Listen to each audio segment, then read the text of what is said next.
Assalamualaikum adik-adik semuanya, ketemu lagi dengan belajar bersama Mutiara. Ini adalah video dari kelanjutan video kemarin, yaitu tentang materi bahasa Indonesia kelas 3 SD bab 3 yang judul babnya Pengobar Semangat. Pada video sebelumnya kita telah membaca cerita tentang seorang anak bernama Raini yang kesulitan menghafal puisi. Untuk link video dari part 1 tentang cerita Raini ini nanti ada di deskripsi ya, silahkan diklik dulu.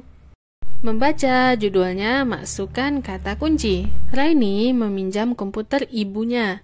Dia membuka internet dan mengetikkan kata kunci. Cara menghafal puisi. Kemudian klik. Banyak informasi muncul di layar monitor. Klik yang ini, Bu, tanya Raini. Ibunya mengangguk.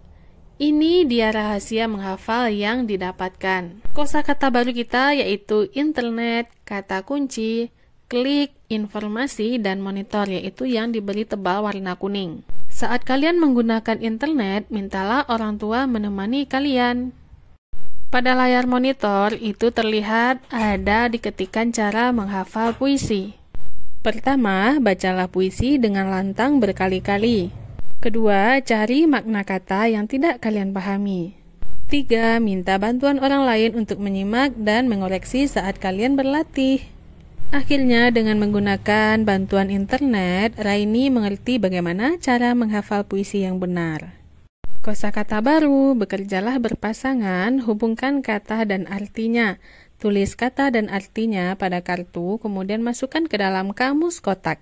Jika kalian tidak yakin, tebak saja, kalian akan mempelajari lebih lanjut pada bab 8. Kosakata baru yang kalian temui pada bacaan sebelumnya yaitu internet, mengetik, kata kunci, klik, informasi, dan monitor. Untuk mengetik, itu sudah ada artinya ya. Mengetik adalah menulis dengan menggunakan papan tik. Internet adalah jaringan komputer di seluruh dunia. Kata kunci adalah perintah yang dikenali oleh komputer. Klik adalah suara pada tombol komputer. Informasi adalah berita tentang sesuatu. Dan yang terakhir adalah monitor, yaitu alat untuk menampilkan gambar. Nah, dengan latihan seperti ini, kamu lebih memahami kosakata baru yang kamu miliki. Bercerita, bekerjalah dalam kelompok 3-5 orang. Bacalah teks, masukkan kata kunci. Apa yang dilakukan Raini untuk mendapatkan informasi? Ceritakan kembali kepada teman-teman. Berbicaralah dengan jelas agar teman-teman mendengar dengan baik. Ketika teman lain berbicara, simaklah baik-baik. Agar teman menyimak pembicaraan kalian, lakukan hal ini. Jika perlu, catat hal-hal yang hendak kalian bicarakan. Tunggu teman-teman tenang. Tarik nafas, tahan, lepaskan. Berbicaralah dengan tenang. Kegiatan ini lakukanlah bersama teman-temanmu. Tujuannya untuk menunjukkan antusiasme dan kepercayaan diri dalam mempresentasikan sebuah topik yang diminati dengan memperhatikan intonasi untuk menarik minat pendengar. Menulis, perhatikan kembali apa yang dilakukan Raini untuk mendapatkan informasi. Masukkan urutannya ke dalam bagan ini. Pertama sudah diisi bagannya, yaitu Raini meminjam komputer. Setelah meminjam komputer, dia membuka internet. Setelah itu, Raini mengetikkan kata kunci cara menghafal puisi. Kemudian, klik dan Raini mendapatkan informasi. Kalian juga bisa membuat bagan seperti berikut ini di buku tulis. Isinya sama ya dengan bagan yang tadi, ada 5 awan dan awan pertama diisi dengan Raini meminjam komputer. Sampai bagan terakhir, Raini mendapatkan informasi. Kalian dapat menemukan ide pokok, ide pendukung, dan kesimpulan dengan menggunakan bagan. Jurnal membaca, bacalah sebuah buku cerita, buatlah catatan seperti ini di buku tulis. Nah, tadi kan sudah belajar bagaimana mencari informasi di internet, kamu juga bisa belajar bagaimana cara membaca buku di internet. Pilihlah salah satu buku, lalu isilah jurnal membacanya. Membaca, bacalah dengan cermat, perhatikan tanda bacanya. Judulnya, Bisa Bantu Aku. Raini menguatkan tekad untuk menghafalkan puisi Cinta Sesama Makhluk.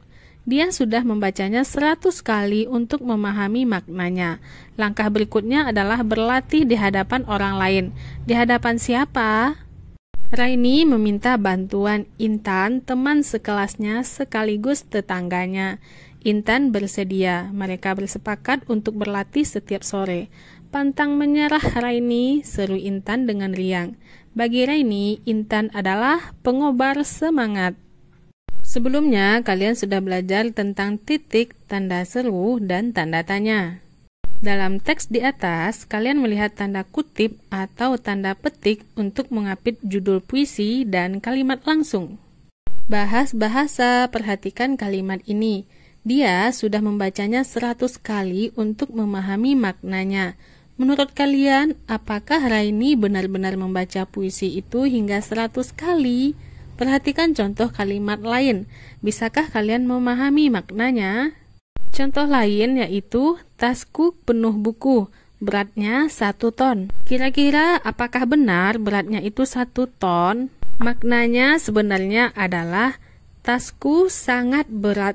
Nah, kalau untuk beratnya 1 ton itu cuman kiasan atau yang disebut dengan majas. Contoh lain adalah, pohon itu cepat tumbuh, pucuknya sampai ke langit. Kira-kira apakah benar pucuknya itu sampai ke langit? Maknanya, pucuk pohon itu cepat tumbuh tingginya. Kiasan pucuknya sampai ke langit itu tujuannya agar menarik perhatian pembaca. Gaya bahasa ini disebut dengan majas hiperbola. Haus sekali, aku bisa minum seember air sekaligus. Nah, kira-kira maknanya apa ya? Kamu temukan sendiri. Tas yang beratnya 1 ton, bisa minum air seember, pucuknya sampai ke langit. Ungkapan yang berlebih-lebihan ini disebut majas hiperbol.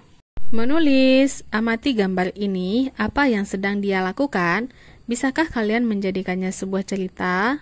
Kalian bisa menggunakan panduan ini. Tentu kalian bisa menambahkan kalimat lain di dalam cerita. Terlihat seorang anak sedang belajar memanah. Namun, belum ada satupun anak panahnya yang tertancap pada titik pusat di papan tersebut. Terlihat anak panahnya semuanya ke bagian rumput, bukan ke bagian papan yang di tengah. Kamu bisa membuat cerita menggunakan panduan ini. Ada bagian awal, tengah, dan akhir. Aku melihat seorang anak sedang memegang busur panah dan anak panah. Menurutku, dia sedang berlatih memanah. Dia berkali-kali gagal melakukannya. Dia terus mencoba dan mencoba lagi. Dia melakukannya karena ingin menjadi seorang pemanah. Setelah berkali-kali mencoba, dia berhasil. Kesimpulannya di sini, tetaplah berusaha, keberhasilan milik orang yang pantang menyerah. Membaca, bacalah dengan saksama. Judulnya adalah Giliranku Membantumu. Intan menolak diajak bermain.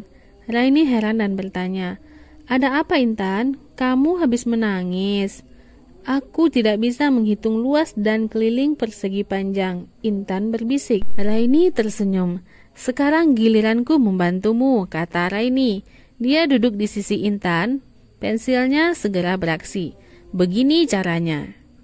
Apakah kalian pernah mengalami kesulitan seperti Intan? Lalu apa yang kalian lakukan? Seperti Intan, jika kamu mengalami kesulitan, kamu minta bantuan kepada temanmu yang bisa melakukannya. Bacalah kembali teks Giliranku Membantumu. Jawablah pertanyaan berikut ini. Percakapan ini terjadi apakah di rumah, di sekolah, atau di kantin? Nah, jawaban yang tepat adalah di sekolah. Alasannya karena Intan tidak bisa menghitung luas dan keliling persegi panjang. Dan menghitung luas dan keliling persegi panjang itu adalah pelajaran matematika yang dipelajari di sekolah. Apa yang dialami Intan? Intan menolak diajak bermain dan terlihat habis menangis. Alasannya karena Intan tidak bisa menghitung luas dan keliling persegi panjang. Bagaimana perasaan Intan? Tentunya perasaan Intan adalah sedih ya. Alasannya dia terlihat habis menangis. Menurut kalian, apa yang harus dilakukan Intan? Intan harusnya belajar lebih giat lagi dan kalau perlu meminta bantuan teman. Alasannya kita tidak boleh patah semangat dan terus berusaha sampai berhasil. Pada bagian ini kalian memahami masalah yang dihadapi tokoh cerita. Menulis, Raini ingin menuliskan ucapan penyemangat kepada Intan. Dia menuliskannya pada selembar kertas. Dia menggunakan huruf tegak bersambung. Tulisannya yaitu, Intan, kamu adalah pengobar semangatku.